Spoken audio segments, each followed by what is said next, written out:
ಇದು ಮಕರ ಸಂಕ್ರಾಂತಿ ಹಬ್ಬದ ವಿಶೇಷ ವಿಡಿಯೋಸು. ಏನಪ್ಪ ಅಂತಂದರೆ, ನಮ್ಮ ಉತ್ತರ ಕರ್ನಾಟಕದ ಕಡೆ ಸಜ್ಜೆ ರೊಟ್ಟಿ ಮತ್ತು ಭೋಗಿಗೆ ಎಲ್ಲ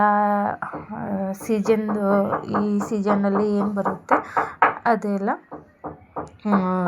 ಹಣ್ಣು ಹಂಪಲು ಕಬ್ಬು ಕಡಲೆ ಎಲ್ಲ ತಿಂತಾರೆ. ಭೋಗಿ ಹೆಣ್ಮಕ್ಳು ಭೋಗಿ ಅಂತ. ಅದು ಕೆಲವ್ರ ಮನೆ ಬೀರ್ತಾರೆ, ಕೆಲವ್ರ ಮನೆ ಕಡೆ ಬೀರಲ್ಲ. ಕೆಲವರು ತಂದಿದ್ದು ಮನೇಲಿ ಹೆಣ್ಮಕ್ಳು ಎಣ್ಣೆ ಸ್ನಾನ ಮಾಡ್ತಾರೆ, ಎಳ್ಳು ಕುಟ್ಟಿ ಮೈ ಕೈಗೆಲ್ಲ ಹಚ್ಕೋತಾರೆ ಈ ಹಬ್ಬಕ್ಕೆ. ಮತ್ತು ಸ್ವಲ್ಪ ಎಣ್ಣೆಯನ್ನು ಕಿವಿಗೆ ಬಿಸಿ ಮಾಡಿ ಸ್ವಲ್ಪ ಎಣ್ಣೆ ಅದನ್ನು ಹಚ್ಕೊಂಡು ಬಿಡ್ತಾರೆ. ಎಳ್ಳು ಸ್ನಾನ ಮಾಡಿ ಎಲ್ಲ ಪೂಜೆ ಎಲ್ಲ ಮಾಡ್ಕೊಂಡು ಭೋಗಿಗೆ ಅದೇ ಪ್ರಸಾದ ಏನು ಮಾಡಿರ್ತಾರಲ್ಲ ಅದು ಎಲ್ಲರೂ ತಿನ್ನಬೇಕು. ನಾವು ಇಲ್ಲಿ ಸಜ್ಜೆ ರೊಟ್ಟಿ ಮತ್ತು ಟೊಮೊಟೊ ಕಾಯಿ ಚಟ್ನಿ ಮಾಡಿದ್ದೆ ನಾನು. ಅದು ತುಂಬಾ ಚೆನ್ನಾಗಾಗಿತ್ತು. ಮತ್ತು ಸಜ್ಜೆ ರೊಟ್ಟಿ ಮಾಡಿ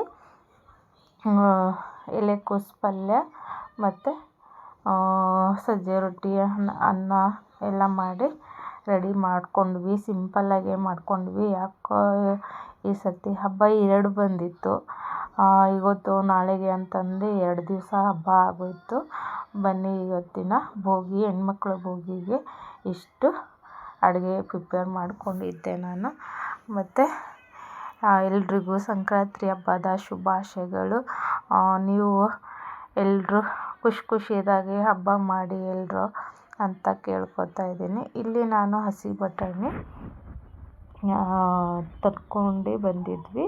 ಇದು ಸ್ವಲ್ಪ ಎಣ್ಣೆ ಹಾಕಿ ಉಪ್ಪು ಹಾಕಿ ಫ್ರೈ ಮಾಡ್ಕೊಂಡು ತಿಂದರೆ ಚೆನ್ನಾಗಿರುತ್ತೆ ಅಂತ ಒಂದು 100 ರೂಪಾಯಿಗೆ 4 ಕೆಜಿನೇನೋ ಕೊಟ್ಟರು, 2 ಕೆಜಿ ಕೊಟ್ಟರು.